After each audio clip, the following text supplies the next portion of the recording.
Movie start होती है। एक पागल खाने को दिखाते हुए वहां पर कई ज्यादा पागल रहते थे। एक रूम में एक पागल दीवार पर कोई मैप बना रहा होता है, लेकिन अचानक से वो मैप ड्रॉ करते करते उसकी मौत हो जाती है। वो वहां से गिर जाता है। तभी वहां पर एक आदमी आता है और यह वही आदमी होता है जो कि इस पागल से मैप बनवा रहा था। ये इसलिए सिटी का मैप बनवा रहा था क्योंकि वो किसी को ढूंढना चाहता था। फिर सीन चेंज होता है और हम एक लड़के को देखते हैं जिसका नाम माइक होता है। उसकी एक क्लासमेट होती है जिसे वो पसंद किया करता था और आज उसके साथ माइकल की पार्टी होती है। और यह बात आज तक उसने अपने क्लासमेट को नहीं बताई थी कि वो उसे पसंद करता है, क्योंकि वो काफी ज्यादा संत होता है। वो हमेशा उसके पिक्चर्स और वीडियोस बनाता रहता है और बाद में उनको देखता है। और फिर एक दिन हम देखते हैं कि इनके स्कूल में एक पुलिस ऑफिसर आती है और वो इनको बताती है कि आप लोग भी जानते होंगे कि आपका एक क्लासमेट मिसिंग है और वो काफी दिनों से नहीं मिल रहा है। और ये पुलिस ऑफिसर जो यहाँ पर आई होती है, ये कोई और नहीं बल्कि माइकल की मामा होती है। लेकिन माइकल अपनी क्लास में नहीं होता है। तभी उसकी नाक से खून आने लगता है और वो फौरन से वॉशरूम जाता है। लेकिन उसके स्कूल के बच्चे उसे बहुत तंग किया करते थे। वो उसे यहाँ भी तंग करने लगते हैं क्योंकि वह बहुत ज्यादा इनोसेंट होता है और उसे बात भी ठीक से करनी नहीं आती थी। तभी तो वो अपनी क्लासमेट के सामने भी कन्फेशन नहीं कर पाता था और जो कोई भी उसे तंग करता वो खुद को डिफेंड ही ना कर पाता। वो इस चीज से काफी तंग आ चुका था। वो दिल ही दिल में सोचता है कि काश कोई ऐसा दिन आए कि मैं इनको अच्छा सबक सिखाऊं, लेकिन उसमें इतनी हिम्मत नहीं थी कि वो कुछ कर पाता। माइकल आज रात के लिए काफी एक्साइटेड होता है क्योंकि उसके क्लासमेट के घर आज पार्टी होती है। वो पार्टी में जाने के लिए काफी खुश होता है। वो एक कॉस्ट्यूम शॉप में जाता है जहाँ पर वो डिफरेंट कॉस्ट्यूम्स देखने लगता है। लेकिन तभी वहाँ पर एक छोटा बच्चा उसे कहता है कि मैं तुम्हें एक सुपर हीरो कॉस्ट्यूम देता हूँ। ये एक चाइनीज कॉस्ट्यूम है। तो माइकल कहता है, अच्छा तो इसे पहन के मैं अच्छा लगूंगा। तो वो बच्चा कहता है, हाँ अच्छे भी, और तुम में पावर्स भी आ जाएंगे।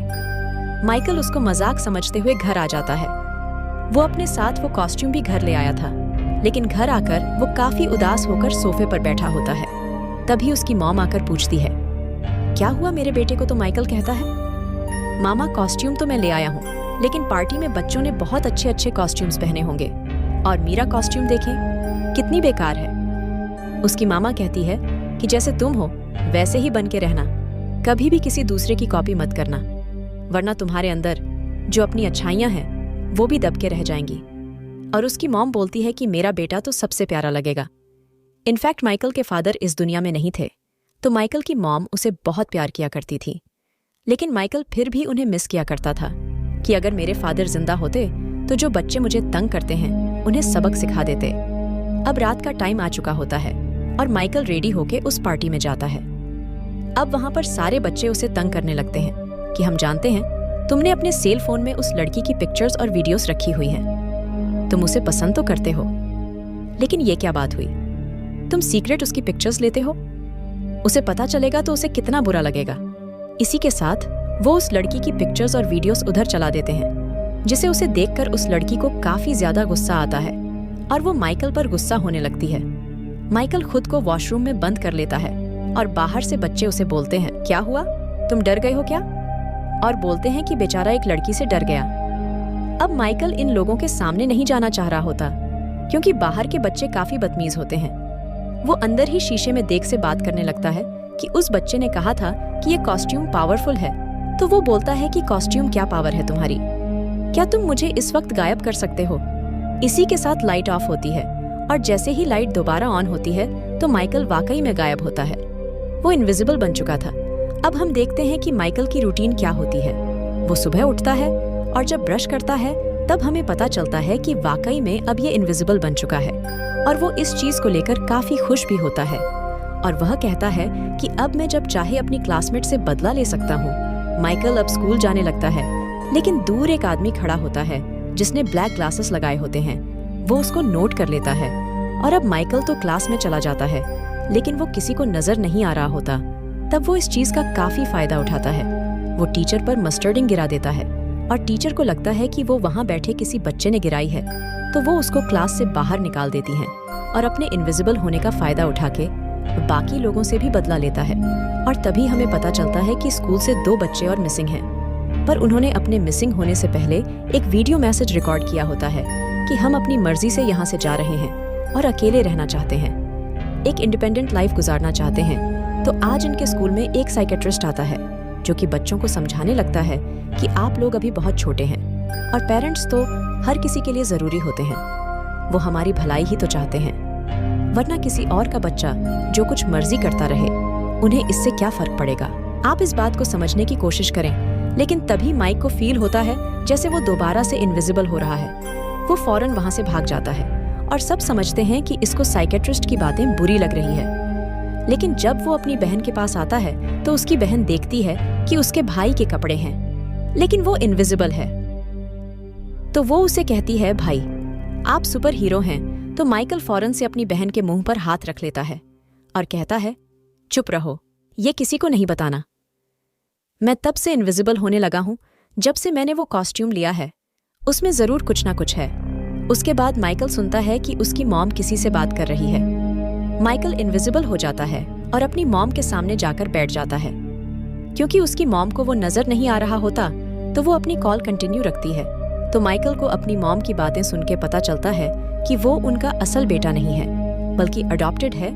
तो इससे उसका दिल टूट जाता है और वो वहां से चला जाता है और उसकी मॉम को फील होता है जैसे उनके पास से कोई गुजर कर गया हो। लेकिन उन्हें ये नहीं पता होता कि उनका बेटा माइकल इनविजिबल हो चुका है। और फिर एक दिन माइकल बैठा हुआ स्विंग ले रहा होता है, तभी उसे एक लड़की देख लेती है। वो उसके पास आती है और उससे बातें करने लगती है और माइकल भी उससे बातें करने लगता है, लेकिन वो उसे नजर नहीं आ रहा होता। जल्द ही उन दोनों में दोस्ती हो जाती है। अब माइकल सोचता है कि वो उसको बता देगा कि असल में वही माइकल है जो कि गायब हो सकता है। लेकिन इससे पहले कि वो उसे बताने जाता, तभी रोड पर कोई आदमी उसे किडनैप कर लेता है। माइकल बहुत कोशिश करता है उस लड़की को बचाने की, लेकिन उसे नहीं बचा पाता।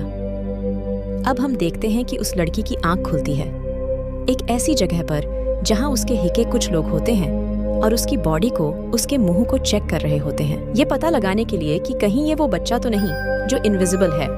क्योंकि इन लोगों को उसके जेंडर तक का नहीं पता होता और ना ही यह पता होता है कि वो कौन है।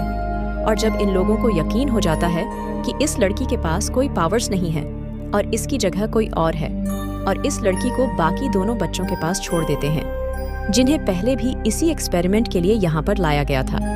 और उस तरफ माइकल सोचता है कि जल्द से जल्द वो इनविजिबल होकर उस लड़की को बचाने जाएगा। लेकिन जैसे ही वो अपना कॉस्ट्यूम पहनने जाता है तो देखता है कि उसकी मॉम ने उसे धो दिया है और उसमें अब वो पावर नहीं रही है। तो वो अपनी मॉम से कहता है कि आप तो यही चाहती थी, मैं कभी आगे ना जाऊं, कभी अपनी मर्जी ना करूं, वैसे भी आप तो मेरी रियल मॉम भी नहीं है। और ये कह के वो काफी तेजी से साइकिल चलाते हुए समुंदर के किनारे आ जाता है। उसकी मॉम काफी सैड हो जाती है और अब समंदर पर माइकल को वही आदमी मिलता है, ब्लैक गॉगल्स वाला आदमी जो कि हमने पहले देखा था। और यहाँ पर वो माइकल को बताता है कि जो पावर्स तुम्हारे अंदर आई है वो मेरे अंदर भी थी, और वो तुम्हारे अंदर क्यों आई, क्योंकि तुम मेरे बेटे हो। वो आदमी उसे ये भी बताता है कि तुम्हारी रियल मॉम भी गायब हो सकती थी, यानी उस आदमी की वाइफ। वो अपने बेटे को ये बताता है कि कई साल पहले जब मैं रशिया में रहा करता था तो किसी इंसिडेंट की वजह से वो जगह तबाह हो गई, और इसके साइड इफेक्ट्स ये हुए कि कुछ लोगों में सुपर एबिलिटीज आ गई, तो उन लोगों को इकट्ठा करके एक टीम बनाई गई और वो आदमी उसको लीड करता था। वो काफी जालिम था, वो हमें यूज किया करता था, उसने अपने पास हमें कैद रखा हुआ था और वो हमसे काम लेता रहता था।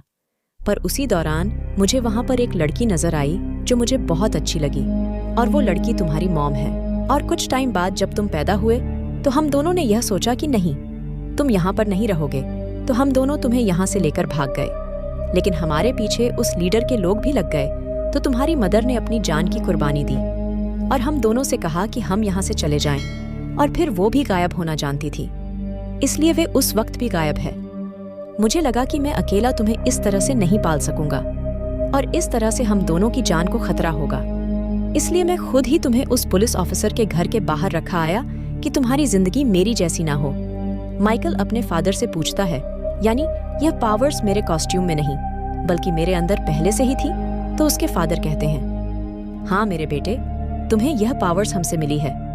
माइकल के फादर उसे यह भी बताते हैं कि मैं माइंड भी पढ़ सकता हूँ, और जिस औरत के पास मैंने तुम्हें छोड़ा है वो बहुत अच्छी औरत है। वो तुमसे बहुत प्यार करती है। तुम उनसे सॉरी बोलना। और तभी वहां पर माइकल की मॉम उसे ढूंढते ढूंढते आ जाती है, तो माइकल उनसे वैसे ही सॉरी करता है जैसे उसके फादर ने उसे कहा था, और दोनों खुश हो जाते हैं और घर आ जाते हैं। घर आने पर उसे वही साइकेट्रिस्ट दिखाई देता है जो जानता था कि माइकल गायब हो सकता है। वो माइकल से कई ज्यादा राज उगलवाने की कोशिश करता है, तो माइकल वहां से भाग जाता है। दूसरी तरफ हम उसी लड़की को देखते हैं जो माइकल को पसंद करने लगी थी और उसे किडनैप कर लिया गया। वो एक शिप में होती है और वो वहां से बाहर निकलने की कोशिश करने लगती है। वो शिप के ऊपर जाती है। वहां पर एक स्पॉटलाइट होती है जिसका फ्लैश दूर तक जाता था। वो लड़की उसे ऑन कर देती है और माइकल फौरन से उसे बचाने के लिए वहां जाता है, क्योंकि ये एक साइन था। और कहां पर? अब माइकल की वही मॉम परेशान होने लगती है जिन्होंने उसे अडॉप्ट किया होता है। तो माइकल के फादर उनके पास जाते हैं और कहते हैं, परेशान मत हो, आप माइकल यहाँ आ जाएगा।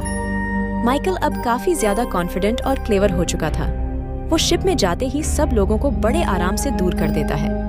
अपनी उस दोस्त को बचा लेता है, तो वो लड़की कहती है कि मुझे और भी लोगों को बचाना है।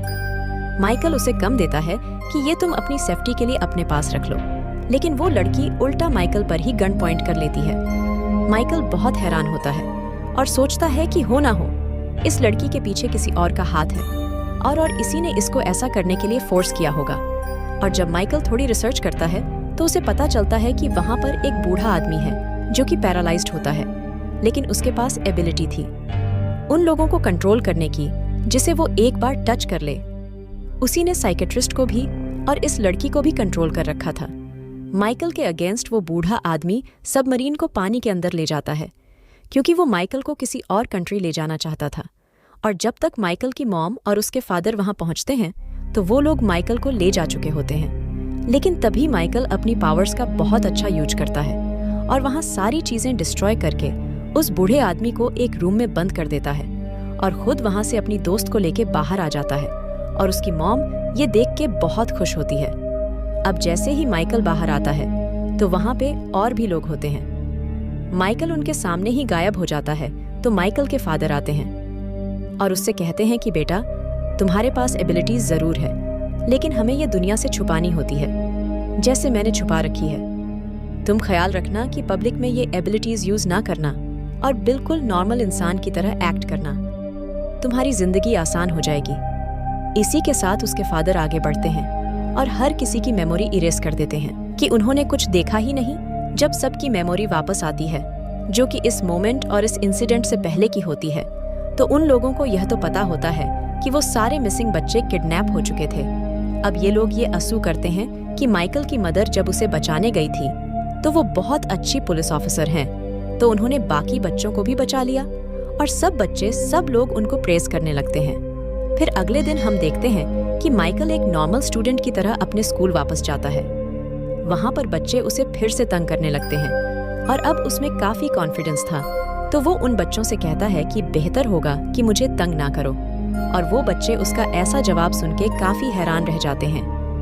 अब मूवी के लास्ट सीन में यह दिखाया जाता है कि माइकल की रियल मॉम अभी भी जिंदा होती है और माइकल की एक छोटी बहन भी होती है, और माइकल के फादर ने उन दोनों को अलग अलग जगह पर छोड़ा होता है ताकि ये लोग सेफ रह सक। माइकल की मॉम अब माइकल की बहन को ढूंढ रही होती है, जिसके साथ ये मूवी यहीं पर एंड हो जाती है।